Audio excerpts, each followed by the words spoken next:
ज्योतिष में हमारे पास 9 ग्रह होते हैं जिनके आधार पर हम विचार करते हैं, जिनमें 2 ग्रह हमेशा वक्री रहते हैं, राहु और केतु। 2 ग्रह हमेशा मार्गी रहते हैं, सूर्य और चंद्रमा। शेष 5 ग्रह जो कभी वक्री हो जाते हैं, कभी मार्गी हो जाते हैं, उन्हें हम पंच तारा ग्रह कहते हैं। ये पंच तारा ग्रह जब अपनी स्वराशि में, मूल त्रिकोण में अथवा अपनी उच्च राशि में स्थित होकर केंद्र में विराजमान होते हैं तो पंच महापुरुष योग का निर्माण होता है, जो जातक के जीवन में कर्म क्षेत्र में सफलता दिलाने के लिए एक उत्तम योग की गणना में आता है, अच्छी सफलता प्रदान कराता है, अपने कर्म क्षेत्र में व्यक्ति को आगे बढ़ाता है। आज इसी के विषय में इस कक्षा में चर्चा की जाएगी। कभी कभी जब ये पंच तारा ग्रह जो योग बनाते हैं, पंच महापुरुष योग, उन्हें कहते हैं, जो जीवन में हमें सफलता दिलाते हैं, लेकिन कभी कभी जन्म पत्रिका में ये योग होने के बाद भी जातक को उनकी दशा अंतर दशा में विशेष सफलता नहीं मिलती है, तो हमें देखना होता है कि वह योग किस प्रकार भंग होते हैं। तो पहले देखते हैं कि उनका निर्माण किस प्रकार होता है। मंगल यदि अपनी स्वराशि, मूल त्रिकोण अथवा उच्च राशि में स्थित होकर केंद्र में होता है तो रुचक नामक पंच महापुरुष योग का निर्माण होता है। बुध इसी प्रकार यदि केंद्र में अपनी स्वराशि, मूल त्रिकोण अथवा उच्च राशि में बैठता है तो भद्र नामक पंच महापुरुष योग का निर्माण होता है। गुरु यदि केंद्र में अपनी स्वराशि, उच्च राशि या मूल त्रिकोण में बैठता है केंद्र में, तो हंस नामक पंच महापुरुष योग का निर्माण होता है। इसी प्रकार यदि शुक्र बैठता है केंद्र में अपनी उच्च राशि, मूल त्रिकोण या स्वराशि में, तो मालव नामक पंच महापुरुष योग का निर्माण होता है। और शनि अपनी मूल त्रिकोण, उच्च राशि या स्वराशि में बैठता है केंद्र में, तो शतक नामक पंच महापुरुष योग का निर्माण होता है। लेकिन ध्यान रखिए, यह योग भंग हो जाते हैं यदि योगों की स्थिति के साथ साथ कुछ ग्रहों की स्थिति ऐसी हो। यदि योग बनाने वाला ग्रह जिस राशि में नीच राशि होती है उसकी, उस नीच राशि का स्वामी जिस राशि में नीच होता है, उसकी दृष्टि या युति योग कारक ग्रह के साथ बन जाए तो उसका पंच महापुरुष योग भंग हो जाता है। उदाहरण के लिए आप समझ सकते हैं कि शुक्र यदि पंच महापुरुष योग बना रहा है अपनी उच्च राशि में या स्वराशि में बैठकर केंद्र में, तो हम जानते हैं कि शुक्र बुध की कन्या राशि में नीच राशि में होता है। कन्या राशि उसकी नीच राशि होती है जो बुध की राशि है। तो हमें देखना है कि बुध किस राशि में नीच होता है। तो बुध होता है गुरु की मीन राशि में नीच, वह उसकी नीच राशि है। अतः गुरु की दृष्टि या युति जब भी शुक्र के साथ होगी तो वह शुक्र के पंच महापुरुष योग को भंग कर देगा।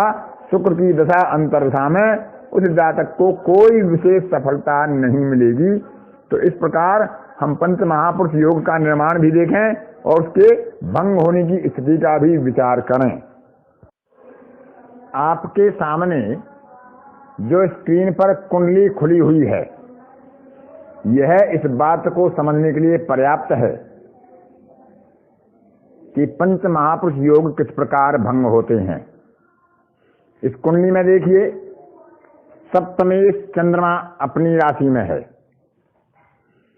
दशम भाव में दशमेश शुक्र स्वयं अपनी राशि में बैठकर पंच महापुरुष योग का निर्माण कर रहे हैं, लेकिन उन पर उनके योग को भंग करने वाले गुरु की दृष्टि पड़ रही है। अतः पंच महापुरुष योग भंग हो गया है। यह 28 वर्षीय युवक की कुंडली है। मई 2011 में इनकी शुक्र की दशा प्रारंभ होती है। उससे पहले केतु की दशा थी। और केतु इनका अष्टम का प्रबल कारक है, अपने ही नक्षत्र में बैठा है, इसलिए केतु ने इन्हें शिक्षा प्राप्त नहीं करने दी। यह मात्र 9वीं कक्षा से इन्होंने अपनी विद्या छोड़ दी और उसके बाद सामान्यतः अपनी खेती के कार्य में अपने पिता के साथ जुट गए। लेकिन जब शुक्र की दशा प्रारंभ होती है, जो इन्हें राजयोग कारक थी, तो 2011 में जैसे ही शुक्र की दशा प्रारंभ होती है, इनके पिता घर छोड़कर चले जाते हैं और आज तक उनका कोई अता पता नहीं है, वो जीवित हैं, मृत हैं, कहाँ हैं, कैसे हैं। इस जातक की विद्या नहीं हुई, पिता चले गए, शुक्र की दशा में इन्हें कोई रोजगार विशेष नहीं मिला। आज भी ये एक किसी निजी व्यक्ति की गाड़ी चलाकर उसके ड्राइवर के रूप में 10-12 हजार रुपए के वेतन पर काम कर रहे हैं, अपना जीवन यापन कर रहे हैं। शुक्र क्योंकि विवाह का भी कारक है और शुक्र का पंच महापुरुष योग भंग होने के कारण एक विडंबना देखिए कि यह जातक अभी तक अविवाहित है, लेकिन एक विवाहित स्त्री के साथ जो स्वयं 3 बच्चों की मां है, इससे उम्र में 7 साल बड़ी है, उसके साथ यह रहते हैं और वही कारण है कि इनके विवाह में भी बाधाएं आ रही हैं। तो शुक्र जो इनका राजयोग कारक ग्रह था, उसकी दशा होने के बावजूद भी इन्हें इतने कष्टों से गुजरना पड़ रहा है, अपमानों का, अपयशों का, कलंकों का बोझ सहना पड़ रहा है। जीवन में कोई विशेष सफलता नहीं है, ना कोई शिक्षा है, ना कोई योग्यता है, ना कोई सफलता है, क्योंकि पंच महापुरुष बनाने वाले शुक्र पर इनके भंग कारक ग्रह बृहस्पति की दृष्टि पड़ गई है, जो 6ठे भाव में विराजमान होकर पंचम दृष्टि से 10वें भाव में स्थित शुक्र को देख रहे हैं, जबकि 9वें भाव में इनका 9वें से स्थित है। 9वें के कारक सूर्य के साथ बुधादित्य योग बना रहा है। अनेकों कुयोग इस कुंडली में और भी हैं, लेकिन इस कक्षा का विषय यही था कि पंच महापुरुष योग को भंग होते हुए हम कैसे देख पाएं, कैसे समझ पाएं और किस प्रकार पंच महापुरुष योग भंग होते हैं।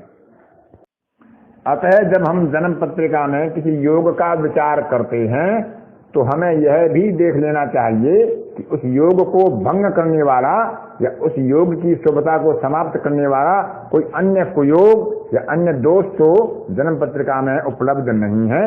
इसी तरह में सम्यक योग और दोष सबका विचार करके ही कोई फलित कहना चाहिए। धन्यवाद।